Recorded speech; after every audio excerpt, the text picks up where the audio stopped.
जो डाटा उन्होंने पेश किया है, आईएएफ की टीमों ने पेश किया है, उसी टीम से वो सोच रहे हैं कि हम दे देंगे। वो अलग बात है कि नहीं दिए। जब नहीं दिए तो 2 महीना लग गया मेरा बेल होने में। मैं हाई कोर्ट से मेरा बेल हुआ और 2 महीने के बाद जब मेरा बेल हुआ, जब सारे साथी हमारे जेल से बाहर आ गए, तब हम लोगों ने कहा कि दिसंबर भी बीत गया और इन्होंने जमीन कहीं से भी किसी को देना शुरू नहीं किए। हम लोगों ने कहा वादा खिलाफी के विरोध में हम लोग जन आक्रोश करेंगे। तो हम 29 जनवरी को भी जो बीता है, हम आक्रोश मार्च करने का ऐलान कर दिए और लोगों को हम इंफॉर्मेशन देने लगे, गांव-गांव लोगों को इकट्ठा करने लगे। उससे पहले सरकार इतनी डरी हुई है, गोरखपुर में और प्रशासन सरकार इतनी डरी हुई है कि 29 जनवरी को हमारा आक्रोश मार्च था। चौरी चौरा से लेके हम गोरखपुर कचहरी तक हम मार्च करने का हम लोगों ने ऐलान किया था कि भाई एक तरह से हम जेल भरो आंदोलन करेंगे। इतना सरकार डरा हुआ है कि 2 दिन पहले 29 जनवरी से पहले 27 जनवरी को 12 बजे रात, लगभग 12 बजे रात को श्रवण कुमार निराला जी को अपहरण कर लेते हैं पुलिस वालों ने। अपहरण इसलिए कह रही हूँ कि जब कोई किसी को पुलिस गिरफ्तार करती है, आप लोग भी ये समझ लीजिए कि कभी भी पुलिस गिरफ्तार किसी को भी करती है, ये पुलिस की ड्यूटी है कि किस जुर्म में, मतलब किस अपराध में आपके व्यक्ति को वो गिरफ्तार कर रही है। ये इन्फॉर्मेशन उसके घर वालों को बताएगी कि हम आपके परिवार को, चाहे आपके व्यक्ति को हम गिरफ्तार कर रहे हैं, इस जुर्म में हम लेके जा रहे हैं थाने में, ये बताना उसका ड्यूटी है। लेकिन श्रवण कुमार निराला जी को उठाया गया तो पुलिस ने नहीं बताया कि वो कहाँ, किस थाने में लेकर गए। किसी भी तरह से उनको 1 मिनट या 1 सेकंड का जैसे कहिए कि उनको समय मिला, उन्होंने एक मैसेज डाला, एक ग्रुप में मैसेज डाला कि मैं इस थाने में हूँ और मुझे पुलिस ने गिरफ्तार कर लिया है।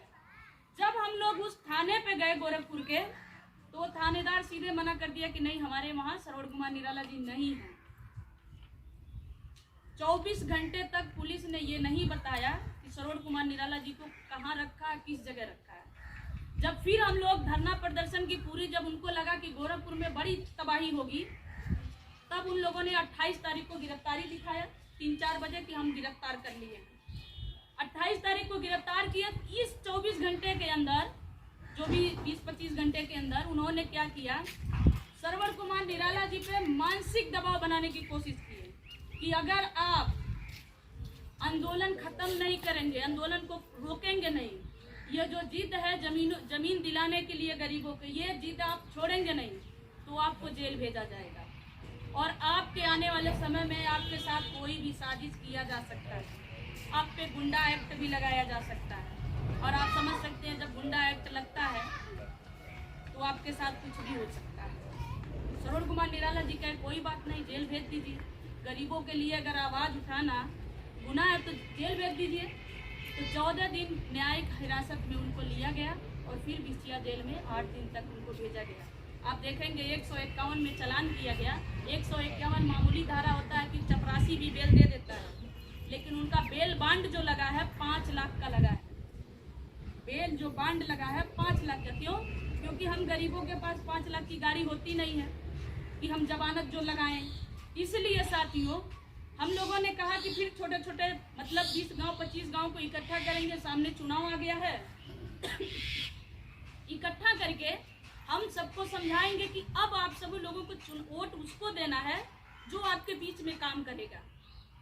आज तक बहुत आप लोगों ने जाति, धर्म, मजहब, खून, खानदान के नाम पे वोट दिया, लेकिन वो हमारे गरीबी में, हमारे भूखमरी में, हमारे बच्चों के भविष्य के लिए इस महंगाई पे कोई सवाल उठाया क्या? कभी जिसको आज तक आपने वोट दिया, क्या 5 साल में कभी में उन्होंने सवाल उठाया कि आपके बच्चे का शिक्षा कैसे मिलेगा, महंगाई कैसे खत्म होगी, आपकी बेरोजगारी पे कोई सवाल उठाया? कोई 2-4 लाइन एप्लीकेशन लिख के डीएम कमिश्नर को कहीं पे दिया? नहीं दिया। तो हम लोगों ने ये सोचा कि हम लोग 20 गांव 25 गांव लोगों को इकट्ठा करेंगे, उनको तैयार करेंगे कि आपके क्षेत्र में जो काम करता होगा उसको आप वोट उसको करिए, अन्यथा सबसे हिसाब लीजिए, हिसाब मांगिए, सवाल करिए। तो हम लोगों ने कौड़ीराम में एक मैरिज हॉल को सत्यम लान है, हम लोगों ने हाथ बुक किया और हम लोगों ने कहा कि 20-25 गांव युवाओं को इकट्ठा करेंगे 25 फरवरी को, और हम सबको ये टारगेट थोड़ा थोड़ा करके हम सबको टारगेट देंगे। तो क्या किया, पुलिस वालों ने 5 गांव के पुलिस गई और हाल वाले को उठा ले गई, तो बोली कि अगर तुमने अम्बेडकर जन मोर्चा के जो जमीन वाले आंदोलन वालों को अगर हाल दिया तो तुम्हारा हाल हम बुलडोजर से ढावा देंगे। वो बेचारा जो उसको एडवांस दिया गया था, हाथ जोड़ के अगले दिन ले पहुंचा दिया। हम परमिशन मांग रहे थे कि भाई हमें कार्यक्रम करने का परमिशन, हम बैठ के बात करेंगे, उन्होंने परमिशन नहीं दिया। उनकी साजिश थी कि अगर बिना परमिशन हम काम करें तो हमें फिर जेल में डालते और फिर हमारे खिलाफ कोई भी षड्यंत्र रच सकते थे। इसलिए साथियों, जब बार बार जेल में डालने की, गुंडा एक्ट लगाने की जो उन्होंने जो षड्यंत्र रचा, हमारी FIR जो हुआ उसमें 307 नहीं लगा है, लेकिन बाद में 307 हम लोगों पे जोड़ करके हम लोगों को जेल में ठूसा गया था। इसलिए हम लोगों ने जिनको बार बार जेल भेजा गया, माननीय सरोज कुमार निराला जी को हम लोग चुनाव में खड़ा कर दिए। इस बार उनको चुनाव में हम लोगों ने खड़ा किया है। सरोज कुमार निराला जी कभी चुनाव नहीं लड़े हैं। आप उनके पीछे व्यक्ति में जाएंगे, उनकी जितनी भी कार्यशैली है आप देखेंगे, कभी उन्होंने चुनाव नहीं लड़ा। लेकिन अब हम सरोज कुमार निराला जी को चुनाव में लड़ा रहे हैं। अगर आप लोगों को लगता है, मैं ये नहीं कहूँगी कि सरोज कुमार निराला जी को ही वोट दीजिए, लेकिन मैं एक बात जरूर कहूँगी कि आपके क्षेत्र में जो काम करता है उसी को वोट दीजिए, किसी भी जाति धर्म मजहब का हो। जाति के नाम पे वोट देना बंद करिए। कोई भी चुनाव, इससे बाद में भी बहुत सारे चुनाव आएंगे और जो लोग आ रहे हैं उनसे सवाल भी पूछिए कि वोटवा तो हम तुमको दे दिए, लेकिन हमारे लिए किए क्या, हमारे बच्चों के लिए किए क्या? क्या चुनाव में ही तुम हमारे जाति धर्म मजहब को हो? इससे पहले हमारी जाति धर्म नहीं हो? या इससे पहले हमारे बच्चों के भविष्य के लिए आप नहीं बोलोगे? इसलिए साथियों, जब 100 समस्या उनको समझाएंगी तो एक हल भी बताते हैं। क्यों घबरा रही है? पहले हमारा सरकार बनने दीजिए।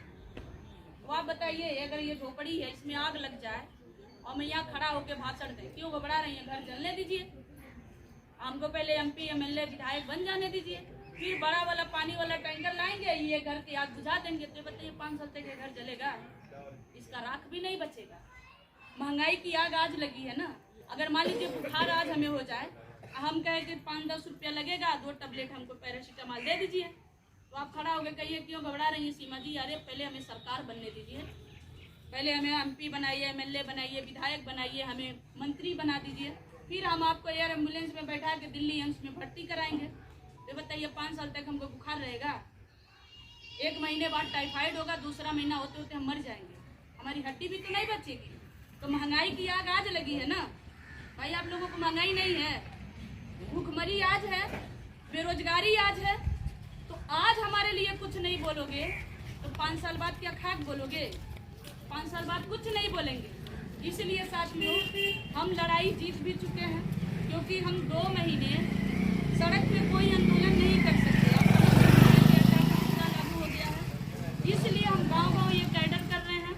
अगर जमीन होगी तो सबसे पहले हमारी भूखमरी खत्म हो जाएगी। नमक रोटी, नमक चावल आदमी खाएगा तो भर पेट खाएगा। जमीन होगी, हमारी माँ बहन बेटी के साथ शोषण नहीं होगा, किसी के खेत घर में काम नहीं करेंगे तो शोषण नहीं होगा। जमीन होगा तो मान सम्मान बचा रहेगा। जमीन होगा तो अस्थायी रोजगार मिलेगा। नहीं हमें रोजगार दूसरे खेत में मिलेगा, हम अपने खेत में काम करेंगे। और जमीन होगा तभी हमें मान सम्मान मिलेगा। ये जितने लोग आज के बाद चुनाव में वोट मांगने आएंगे, अगर ये चाहे होते तो हम सुबह 10 बजे से रात के 12 बजे तक लड़े, तो ये लोग खड़े हो गए होते तो शायद हमें जेल में जाना नहीं पड़ता। मैं भी तो आपकी बहन बेटी हूँ, हमने चोरी हत्या थोड़ी किया था। मैं भी तो आपकी बेटी हूँ, लेकिन इन लोगों ने नहीं खड़ा हुआ। क्यों? क्योंकि अगर आपको जमीन मिल जाए तो आप दूसरे खेत में काम करने जाएंगी। कहीं की कोई भैया जी चाहे बहन जी कोई भी आ जाए तो कौन जाता रहे?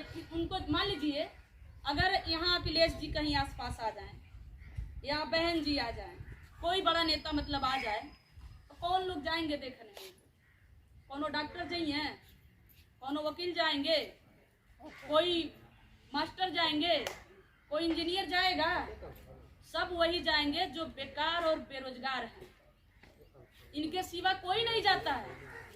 जब आपके पास घर होगा, अभी मान लीजिए जिनके पास खेत है तो वो खेत में काम करेगा कि वो जाएगा रैली देखने? खेत में काम कर रहा होगा ना। तो जब आपके पास जमीन होगा तब कौन चिल्ला के कहेगा कि हम आपके लिए जान देंगे? तो जान देने वाला भी तो बेरोजगार ही लोग कहते हैं ना। आप बताइए, एक नेता को बताइए जो कहता है हम जनता के लिए जान देंगे। कोई कहता है?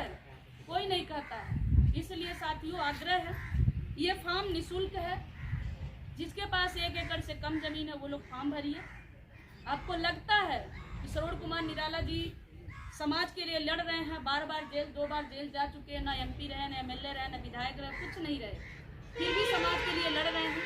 लगता है तो सरोज कुमार निराला जी को खुद भी वोट दीजिए, अपने लोगों से भी दिलवाइए।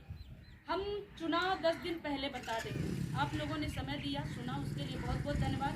जय भीम, नमो बुद्धाय।